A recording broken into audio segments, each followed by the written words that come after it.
अलावा जो एक बड़ा ज्वलंत मुद्दा आज का है वो भारत और अमेरिका की ट्रेड डील है। जो नरेंद्र मोदी 56 इंच का सीना होने का दावा करते थे वो सरेंडर कर गए अमेरिका के आगे। और आजाद भारत के इतिहास में पहली बार हुआ है कि भारत की सरकार वाशिंगटन डीसी पता भी नहीं चलता। वहां का कृषि मंत्री, वहां के एग्रीकल्चर सेक्रेटरी कह रहे हैं कि हमारी अमेरिका के किसानों को भारत की बढ़ती जनसंख्या का बाजार लाभदायक होगा और तकरीबन $500 मिलियन का जो कृषि उत्पाद है वो भारत में डंप किए जाएंगे, जो किसानों के लिए चिंता का विषय है। क्योंकि भारत का किसान किसी भी तरह की स्थिति में नहीं है कि वो अमेरिका के कारपोरेट किसान को टक्कर दे। जी बिल्कुल, 3 दिन तक शांति प्रिय पड़ाव यहाँ पर चलेगा। दिन रात यहाँ डेरा जमाएंगे। अभी आप देखेंगे थोड़ी देर में टेंट लगना शुरू हो जाएगा, चूल्हा लगाएंगे, यही खाना बनाएंगे, यही। धर्मनगरी कुरुक्षेत्र में हाथों में झंडे बैनर लेकर किसान सड़कों पर उतर आए हैं। प्रदेश के 10 किसान संगठनों ने कुरुक्षेत्र में मुख्यमंत्री आवास पर 3 दिन का महापड़ाव आंदोलन का ऐलान किया था, जिसके मद्देनजर आज सैकड़ों की संख्या में किसानों ने सीएम आवास की ओर कूच किया।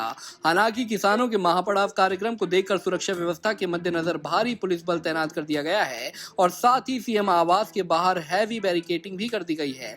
इस मौके पर किसान नेताओं ने अपनी विभिन्न मांगों के समर्थन में आवाज बुलंद की और कहा कि 3 दिनों तक उनका महापड़ाव रहेगा। अगर इस दौरान यहां पर कोई अधिकारी बातचीत के लिए आता है तो ठीक है, वरना आगे की रणनीति बनाई जाएगी। जैसा मैंने पहले आपको बताया था कि हरियाणा किसान मजदूर संघर्ष मोर्चा के आह्वान पर आज 3 दिवसीय महापड़ाव का ऐलान किया गया था, जिस कड़ी में प्रदेश के कोने कोने से हजारों की संख्या में किसान यहाँ पहुंचे हैं और यहाँ पर अपना धरना प्रदर्शन शुरू किया है, जो 25 फरवरी शाम तक चलेगा। यहाँ कोई बातचीत की वेट करेंगे क्या? देखिए, बातचीत की तो वेट है ही है। हम सरकार के दरवाजे पे चल के आए हैं। जो मुख्यमंत्री सारा दिन हरियाणा में कहते हैं कि उनके दरवाजे तमाम वर्गों के लिए 24 घंटे खुले हैं, देखते हैं वो किस तरह स्वागत करते हैं। फिलहाल तो बैरिकेड लगा करके और ये वाटर कैनन लगा करके रोक दिया है। हम चाहते हैं कि सरकार वार्ता करे और जो किसानों की लंबित मांगे हैं, जो 9 सितंबर की मीटिंग में वायदा किया गया था, उनको पूरा करे, वायदा खिलाफी ना करे।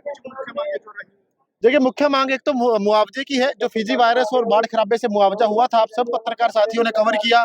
शाहबाद के ढोला माजरा से लेकर के पेवा चीका की बेल्ट सारी डूब गई थी।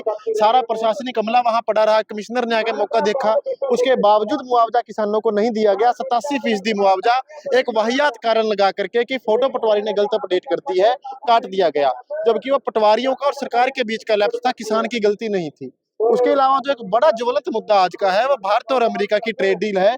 जो नरेंद्र मोदी 56 इंच का सीना होने का दावा करते थे वो सरेंडर कर गए अमेरिका के आगे। और आजाद भारत के इतिहास में पहली बार हुआ है कि भारत की सरकार वाशिंगटन डीसी से चल रही है।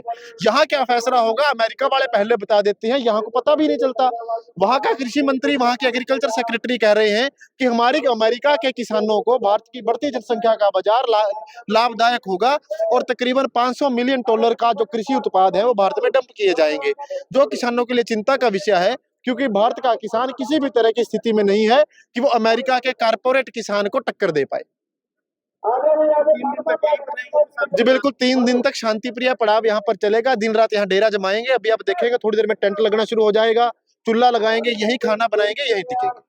क्या 3 दिनों की शांति में रूपरेखा रहेगी। मंच चलेगा विधिवत रूप से, किसानों को जागरूक किया जाएगा, यही लंगर पकेगा, यही किसान सोएंगे और सरकार से वार्ता का इंतजार करेंगे। अगर सरकार 3 दिन में सकारात्मक रुख अपना के वार्ता नहीं करती है तो अगली मीटिंग मोर्चा बुला करके अपना आगामी रणनीति बनाएगा, आगामी फैसला लेगा। कुछ जुलूस वगैरह भी निकाला जाएगा सर? कल 24 तारीख को जो दूसरा दिन महापड़ाव का होगा उसमें एक मशाल मार्च, जागरूकता मार्च निकाला जाएगा और ज्यादा किसान यहाँ जुटेंगे कल शाम और पूरे शहर में जाकर के मशाल मार्च निकाल के सरकार की किसान विरोधी नीतियों के खिलाफ। मुख्यमंत्री आवास के बाहर किसानों का 3 दिन तक महापड़ाव चलेगा। टेंट लगाकर किसान यहीं पर रहेंगे और यहीं पर लंगर भी लगेगा। आपको बता दें कि अमेरिका के साथ हुई ट्रेड डील, मुआवजा समेत कई मुद्दों पर कल यानी कि 24 फरवरी को किसान मशाल जागरूकता मार्च निकालेंगे और पूरे शहर में पैदल मार्च करते हुए अपनी आवाज बुलंद करके आंदोलन को और मजबूत करेंगे। कुरुक्षेत्र से रणदीप रॉड, पंजाब केसरी टीवी। हमसे जुड़े रहने के लिए हमारे YouTube चैनल को सब्सक्राइब करें और नई वीडियो की नोटिफिकेशन के लिए बेल आइकॉन को दबाएं। अगर आप ये वीडियो Facebook पर देख रहे हैं तो लाइक जरूर करें और ज्यादा से ज्यादा शेयर करें। धन्यवाद।